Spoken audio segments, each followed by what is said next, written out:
It's spring and almost summer. That means families all over the world are starting to think about those vacations, whether it's going to theme parks, going to the beach, or perhaps on cruises.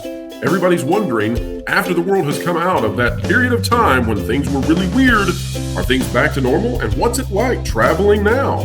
We're about to get into it. Here we go.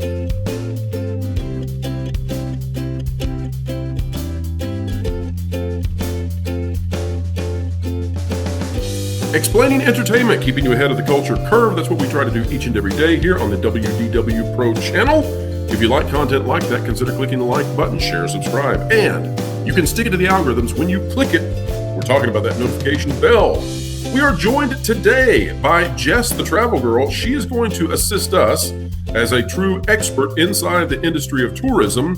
She's going to help us understand exactly how the world has been impacted after we've come out of this situation where people were on lockdown, stuck in their homes. And now, well, with inflation and with people who are still nervous about the world situation, what does vacationing look like? What's the new normal? So, Jess, welcome to the channel for the first time. Hi. Well, it's fantastic to have you. And I have to say that one of the cool things about having you on is that of all the people that I have come across, I believe that you have traveled more than anybody else I know. So just to give the audience an idea of all of your movements around the globe over the last years, in just the last 6 months alone, how many miles would you say that you have traveled? Thousands. Well, I'm glad to know that. I hope it was fun. Is that fair to say? Always an adventure. There you go. All right. And Jess, you're on today specifically to talk about cruise lines and what that experience is like nowadays. A lot of people are very curious about, is it time to go back on a cruise? Is it time to go back to the ocean, visit the islands, all that sort of thing, especially after people have been on lockdown for so long. So you recently were on a cruise. Can you tell us a little bit about it? Yes, I took a cruise out of Miami. I was on Royal Caribbean. It was a 7-day cruise. We hit up a couple destinations in the Caribbean. We hit up Labadee, Haiti. We went to Falmouth, Jamaica, as well as Nassau, Bahamas, and the private island that Royal Caribbean owns, known as Coco Key. Let's start on the islands then, Jess. In visiting the islands, did you get the sense that anything has changed since 2020? Is it still the same as when you were going to these locations before? Did you sense that perhaps the local economies are more desperate for tourism dollars? What was your take on all of that as you visited these locations?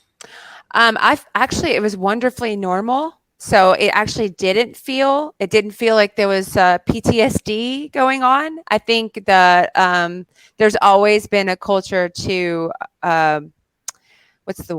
really interact with cruisers as they come to your island. And I didn't feel like that was any more or less than it has always been. It was nice because I was kind of wondering with some of the places, would it be a little bit more 6-foot mask? There was none of that I saw. So it was fantastic to see it be normal again. Gotcha. And out of curiosity here, were there any particular rules or extra protocols in place still to this day at any of those locations? Or was it just basically you're free to do as we once did before? Yep, you were free. I will say, though, that there were a couple things on the ship, however, that have changed that I had noticed from traveling before 2020 and traveling after 2020. Okay, so changes on the ship in particular, correct? Yes. Okay, and what were those? So the one that stuck out to me the most was that you had to have reservations for the shows. So it was limited in the seating. So and it's still limited in the seating? Well, I think more in the forum, like in the venue, I would say. Sure. But I was surprised because before you would just show up and then, first come, first serve. So I don't know if that's something that was added that they actually had anything to do with 2020, or if it's just something that they felt like managed crowds better. But I felt like for me, and I like to plan. Don't get me wrong. I like to have my itinerary. I love the apps. The apps are fantastic on these cruises. They really help you keep up with your day. They have a calendar. It's like a planner, and so it does help you keep up with the activities that you are looking forward to. But that was the one thing that caught me off guard. And there was one show in particular that I wasn't able to get to the full presentation of. They did do kind of a shorter version on the kind of like hey, for those of you who didn't get to go, it's day 7. We're going to show it to you now, but it's going to be in a slightly altered format. And it was still great. But that was just that one thing that I was like, well, this wasn't like what it was before. We didn't have to, make a reservation because you know how it is with cruising. People don't show up like at the time they're supposed to show up. Things happen. Babies poop diapers. I mean, there's like kids have tantrums. There's just things that happen. And so, and I will say I was on a very family friendly cruise. That is one thing too. Having been on a couple of different cruises, this one in particular, I wasn't sure exactly what I was going to get because it was coming out of Miami, and it was spring break, very family oriented cruise. Now, what was the occupancy on the cruise? Was it running at full capacity? Yes. There were, I believe they told me 7,000 people on that cruise. Gotcha. It was a mega ship. It was Oasis of the Seas. I guess I haven't said that yet. So yeah, it was Oasis of the Seas. It was 7 days, so there was a lot to do. A lot of people, a lot to do. But the other time I had gone on a Royal Caribbean cruise, it was only 4,500. So this, you could definitely tell this was a larger ship with more people on it. Now, one of the only divisions that's doing very well for the Walt Disney Company right now is their cruise line division. You have been on Disney cruises before. Could you do a comparison for the audience? How do these other cruise liners, how do they handle it versus Disney?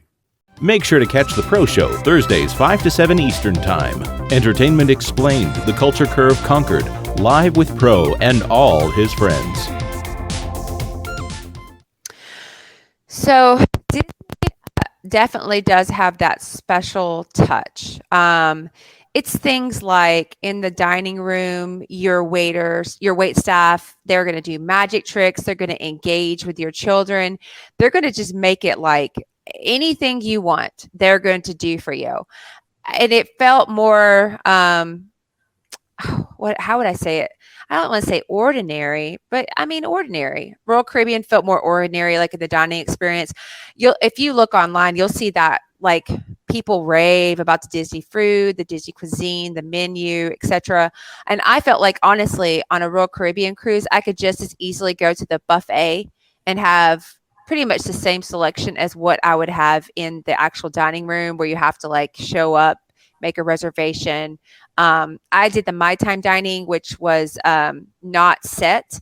So I was constantly just making a reservation on the app, and it was always putting me in the last time, and that was frustrating. And then even the wait staff, you could tell they were frustrated with the way that the app was running, because everyone seemed to be showing up at like 8:30, and they like to be kind of wrapping up the operation at 9 in those dining rooms. So you could tell there was like a little bit of a disconnect as far as how things should go versus how they were going in reality. So that was an interesting thing. But, with Disney, it's just, the different dining rooms too. You have different dining rooms. You have the same one on like a Royal Caribbean ship. So like they're themed at the Disney ship. They're themed. So it's like you'll have like even like a dinner show on the Magic. They would do Rapunzel, a Tangled like dinner show, which was so charming, where the characters would the princess and Flynn Rider would come to your table and talk to your children and engage. And I mean, that in itself was quite the experience. So that's one of the big things that on Disney you're going to notice a difference. The other thing, I felt like I like shows, so I am a shows person. And although Royal Caribbean had good shows, like as far as talent goes, they did. I watched Cats. I've never seen Cats before. and it was interesting. I enjoyed it basically because of the talent on the stage. But as far as like, I do enjoy like a Disney play, Disney oriented Sure. play. However, and I'll give you my 11-year-old daughter's perspective, which was all they're doing is singing and dancing for 2 hours. Understand So, that. yeah, so that was not quite the same as what I was used to, but I would still say it was. I would say it was like Broadway quality. It's just like, again, it's just not that magic that Disney offers. So, and that's nostalgia. I mean, there's a lot to that. So let's talk about pricing. The world has been going through a historic inflationary period. You having gone on cruises prior to the situation that sort of launched all of this inflation, and now with that, we hope in the rearview mirror, did you notice that pricing had changed either on the ship or when you were ashore? So I found an amazing deal. I felt like for this cruise, I felt like I found an amazing deal. I was one of those, like, it was the last room that was available. It was the smaller room. It was just me and my daughter, so which was okay. I thought, okay, I could deal with a small room because I don't tend to spend a lot of time. I mean, most people don't on cruises tend to spend a lot of time in a room anyway. There's so much to, do and see. But I found a good deal. However, I did see the increase in pricing, the drinks for sure, the drink packages. I would say I didn't purchase a drink package. However, if that's something that's important to you, like to have beverages and whatnot, I would definitely say purchase the drink package, because they're running you I think about $12 to $13 a drink now, and then I believe that there's also an 18% gratuity on each one of them. Wow. So yeah, so if you're gonna have 10 drinks in a day, I know that sounds like a lot, but I mean, honestly, if you know how it is, people start at like 1 o'clock in the afternoon or even earlier, like Bloody Marys, I guess, in the morning even. Gotta So start I'd with those say morning mimosas. yes. So, if you're going to do that, I would say definitely look into the purchasing the drink package. However, I believe that had I purchased a drink package, it would have been creeping close to myself and my daughter for her, because she would have to have, I think, a soda one, because I was purchasing one. It's the rule they have about having only one person in a cabin can't have the drink package alone. They have to, like, both adults have to purchase it, or both children would have to have it. It's a way so that it's just set up so you don't share your drinks. I think it probably would have been creeping close to the cost of my entire cruise had I actually gotten the drink. Yeah, because I got such a great deal. Well, you said that you got a great deal. Yeah, Let's help out the people in the audience. What are some tips for getting deals at this point in time, looking at cruises potentially? It's going to be looking at those specific websites.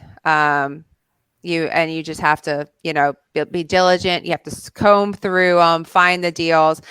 So for me personally, it was more inconvenient for me to go out of Miami. I'm actually in Florida. I'm closer to Port Canaveral, but because of the price, I was swayed to go to Miami because of the price difference. So what are some of those websites that people would go check? Cheapcruises.com is one of them. Okay. Yeah. Cheapcruises.com. We'll have the link in the description, folks, if you'd like to check that out. Yeah. And Jess, also, you've done quite a bit of traveling beyond just cruising. Have you been doing any international traveling in the last year or so? I have not. I will be honest. I've heard some stories of folks that I know who have who were impacted when things changed suddenly around the world, and it made me a little scared of the country, to be honest. Right. But my husband and my son actually are planning on going to the British Isles this summer. So that is something that they are going to do. One thing domestically is, I know you've been all over the country. Mm-hmm. There's been quite a lot of talk about vacationing, even inside the United States, becoming something that's less safe than it once was. People talking about different regions, cities, and areas of the country having some serious crime issues. What's been your take as you've traveled across the country? Have you noticed any differences in, well, let's just say this.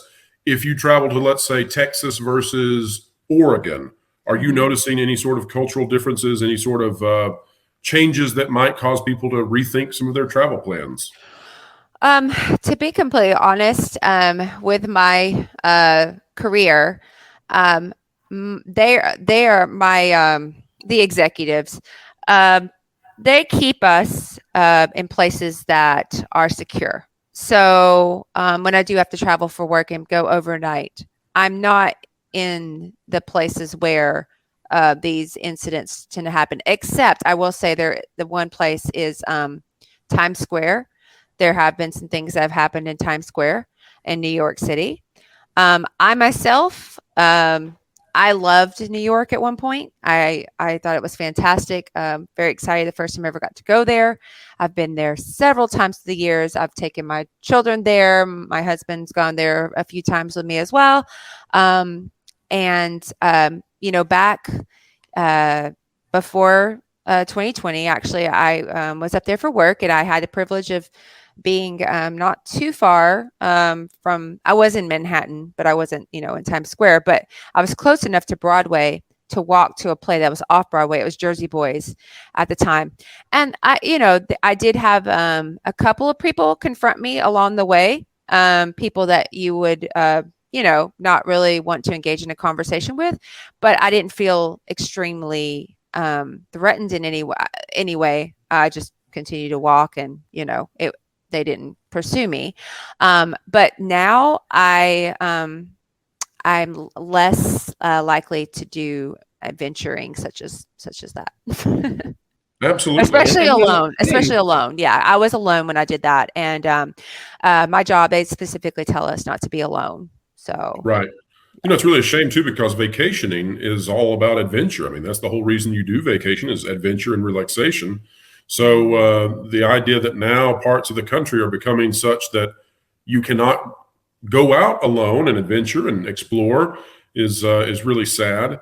But tell me in the places that you've gone in the last year, top 5 in your opinion that you might recommend to anyone out there who's considering their summer vacation and they have not yet solidified their plans. This one might catch you off guard. San Antonio. I think San Antonio.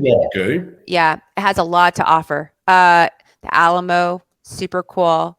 They have water parks. They have Six Flags, not too far. They have zoos. I am quite a fan. I'm a huge fan of San Antonio. There's a lot of charm. Go Spurs, go. All right. What's another spot? So I will say that I have not been downtown Chicago in a while, but I used to recommend downtown Chicago. Right. I don't know about that anymore, though. Given what's been in the news, I'm going to say that that's probably not the most magnificent mile to recommend anymore. I know it's really. I was actually just listening to someone recently talking about, they were talking about recent events that have gone on there, but they were also saying, at one point the drawbridges were raised to keep people from being able to have access, and I had completely forgotten about that. I was like, oh my goodness, that's right, they did do that to keep the riffraffs away. So it's rather crazy, yes. Mm-hmm. So, but there are still many places to go and explore that are seemingly still civilized, and we hope they continue to be so. I personally recommend people go check out St. Augustine, Florida. Of course, Charleston, South Carolina is always a good time. And I have discovered that I really like Oklahoma. So much charm in Oklahoma. I had a work trip one time, and I actually took my children and my husband to Oklahoma. There you go. Yeah, very charming. Oklahoma City and Tulsa. I will say, go back to the cruise though. I did find on the cruise there were some things that did feel preserved in a way that I don't know how I would say this, but it just felt like it felt reminiscent of the way things were, a few years ago. Sure. It was little things, but like the family karaoke, it was really cute. Kids still singing, cute little Miley Cyrus songs and Disney songs and Michael Jackson songs, and that was really fun. And my daughter, we got a few good laughs from doing that. They definitely promote like a family atmosphere on the cruises, so I definitely recommend, if you are looking for a family vacation, to consider cruising. And it's things like, the last night you're in the dining room and they're all, doing their little, we really appreciate you guys being here. We thank you so much. Everybody applauds, the wait staff, everything they do for you and all that wonderful stuff. Very nice. And then, at the end, they're like, God bless, and it's just nice. And I felt like I did feel like when you're on a cruise, you do feel, like you're away from those worries, the troubles, the news, like you're in like you're in a little protected environment. You're in a bubble, and so it's just nice. You don't hear people, yelling at each other or anything like that. Like it's just very, very cozy. It's cozy and comfortable, and everyone seems to be having a good time. Also, one more point I did want to make was on the Royal Caribbean cruise, there has been a what I would think is a pretty extreme price hike on their water park at Coco Key. It's nice, don't get me wrong. However, we were there. There were 2 ships there at the same time, so there were over 11,000 people who had access to their island at that time. And the prices for that water park. Now, I counted on the little brochure. There's 12 water slides. It's $140 a person. Oh my gosh. It's Disney price. Yeah. Well, I mean, Disney water parks are $50 a day. Well, true. It's Disney Prime. Theme park. Yeah, there you go. Wow. Yes. I guess they figure you're not going to go to any nearby water parks instead, huh? I guess not. Yeah, the competition is just not there. However, I will say if you have little ones, and there is a like a play place, like a water play place that's pretty nice. That's there. That is free. It's not inside the water park, so that is available outside. I remember when the kids were the first time we went to Coco Key and we did do the water park. That time it was probably 80. I think it was 80 per person when we did it the first time. And I remember seeing that and being like, oh, if I had known that was there, I don't know if I would have bought the water park. Of course, I mean, I'm glad I did now, especially because the prices went up so much. At least I could say I experienced it before the price hike. But yeah, that was unexpected, I will say. Well, there you go. Well, folks, it sounds like there is a way, if you're not wanting to go support Disney parks and perhaps you're just tired of theme parks, if you want to go have a fun vacation that puts you in that tranquil place yet again, cruising could be just the opportunity for you. We hope that in this video you've really enjoyed coming away with some great tips to help you navigate it and perhaps even get a cruise at a lower price. So, Jenn the Travel Girl, we hope to have you on again in the future. Thank you so much for being on today. Thanks for having me. Absolutely. And folks, if you like content like this, consider clicking the like button, share, subscribe, and you can stick it to the algorithms when you click it. We're talking about that notification bell. This is not just a conversation between 2 people, but rather this is open to all of you. Please drop a comment down below. We covet your comments. We care about what you think. And wherever you are, whatever you're doing, keep learning, keep growing, and keep having fun. Floral, it's time for you to walk the plank. What? Why? Because you haven't subscribed to WDW Pro yet. Nor bookmark thatparkplace.com on your web browser to get great articles from great contributors. What?